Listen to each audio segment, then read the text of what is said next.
The most historical and very first release of Minecraft was published on May 13th of 2009, so let's start from the very beginning and talk about the 10 secret games that Notch made before Minecraft. Number 1 is RubyDung. Not much is known about RubyDung other than it would be heavily influenced by an existing game called Dwarf Fortress. This game had a significant influence on the idea that would make Minecraft. Notch wanted RubyDung to be a first-person game like Minecraft, but Notch was having trouble with the game because the textures got too blurry and distorted when viewed up close. And little did you know, a ton of Minecraft's source code came from RubyDung, and as such, the earliest versions of Minecraft still internally refer to themselves as RubyDung. It even contains the terrain.png file from RubyDung, which has the same cobblestone and grass textures used in the very first version of Minecraft. Notch would later ditch RubyDung, but number 2, Infiniminer, is when everything would change for Notch. Infiniminer is a multiplayer sandbox game inspired by the games Infinifrag, Team Fortress 2, and Motherlode. The player plays a miner searching for minerals by digging out tunnels through procedurally generated maps and structures, sorta similar to Minecraft. The game was developed by Zachtronics Industries with the help of his friend Chris Gengler, and you might be saying, what?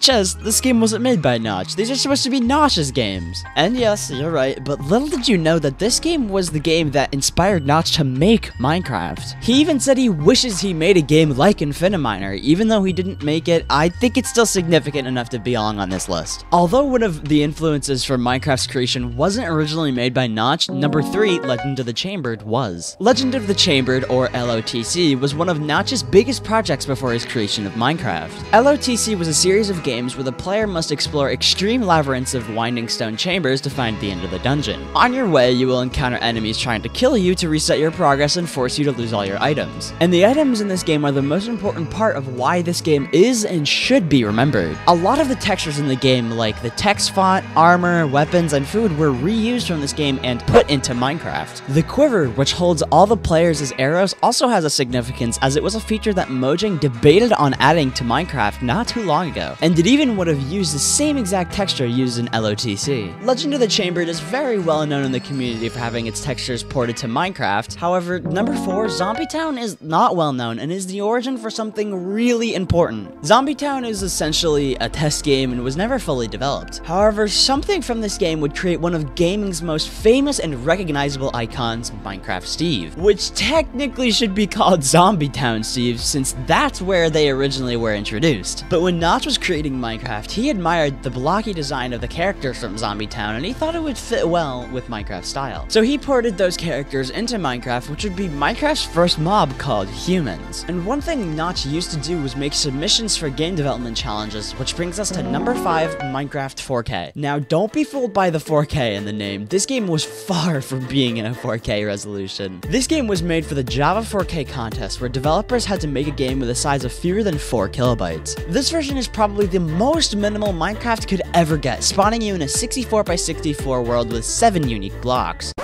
Hi, quick editor's note. There used to be a version where you could look and move around and interact with the world, but the version was taken off of Mojang's servers where they kept the downloads for all the different versions of Minecraft. So as far as I'm aware, it's no longer able to be downloaded, and although there is a version of this on a website where the camera just kind of looks around through a tunnel full of blocks, it's essentially the same thing, just a little different, I guess. Okay, back to the video. There's not much to do in this version other than placing and destroying blocks, but the same can't be said about number 6, Minicraft. Minicraft is another game made by Notch for a different game development challenge. Instead of a file size limit like the Java 4K challenge, the contest is called LOTC Dare, in which contestants must make a game with a certain theme in under 48 hours. And Notch's submission to the LOTC Dare 22 challenge was Minicraft, which personally is one of my favorite games on this whole list. The gameplay is very similar to Minecraft, although Minicraft is a 2D top-down game and Minecraft is 3D. The player must gather materials to craft tools to mine ore, chop trees, farm wheat, dig pits, and kill zombies and slimes. In order to win, they must defeat the boss, the Air Wizard. This game is still in circulation today and is actually very fun to play. Minicraft was similar to Minecraft and had similar mechanics, and the next game, number 7, Brickcraft, took that to a completely different level. Brickcraft was created by Mojang alongside the LEGO Group. The wiki page for this game is an abysmal 5 small paragraphs, so not much is really known about it. However, we do have some images that reveal what it could have been, and it reveals a decent amount of stuff. stuff. A lot of people have tried to incorporate Legos into the world of Minecraft with texture packs, resource packs, or mods, or whatever. But what if we had a whole version of this? Yeah, well, we were going to until they canceled it. And I found an article talking about the version, and although I'm not sure how legit this is, it classifies the version as a first-person shooter game. Ah yes, Lego game, Minecraft theme, and guns. Quite the interesting combination. Now, you might be noticing a trend with games on these lists. Some of them seem to follow the same pixelated, low-quality 80s style arcade game art style. But this next game, number 8, 0x10C, completely changes things while still being inspired by the Minecraft idea. 0x10C is definitely the most unique and interesting game on this list. 0x10C was a space sandbox set in the,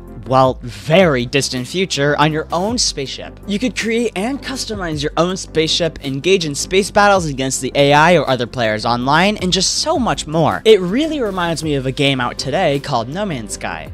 Pretty cool. Now, I won't bore you with all the details of this game, but the most interesting part about this game is that it had a fully functional computer in it. And for all my computer nerds out there, these are the specs for the game's computer. You could do a lot of things with it, but basically you can control your ship with it and even play games on it. Pretty sick. Now, let's switch gears real quick. I've been talking about games that Notch made that are mostly related to Minecraft, but I found games that Notch and Mojang made that are really different from others on this list. But they're still important to talk about because one of these games Mojang was about to ditch Minecraft for entirely. One in particular you may have seen in the old Minecraft launcher is number 9, Caller's Bane, formerly known as Scrolls. Caller's Bane was a game that combined card games, traditional board games, and strategic gameplay elements, and you might be asking, why was it called Scrolls? Or just why did they change the name? Well, Mojang actually got sued by one of the biggest game companies in the world because of the game's name. The company Bethesda Studios claimed the name Scrolls was way too similar to their game's name, The Elder Scrolls. So Bethesda decided to bring Mojang to court, which resulted in Mojang actually winning. Which makes sense because you can't have rights over the word Scrolls, it's just stupid. Although they could have kept the name Scrolls, they decided to change it to Caller's Bane. Although Caller's Bane didn't have much gameplay to it, number 10, Cobalt is so much better and looks incredible. Like Caller's Bane, Cobalt was one of those games that you saw on the OG launcher, which will probably give half of you a huge nostalgia trip. Tell me in the comments if I'm talking about you. I actually want to see how many of you guys remember this. Cobalt is an action shooter game with various different game modes. You can play online and defeat your enemies in a deathmatch, team strike, wave survival, or plug slam matches. You can also play the game's story mode with your friends. Like Minecraft, the game is basically created to be modded. The game is written in Lua, which makes the game's code very flexible for modification, and it also has a built-in map editor for you to,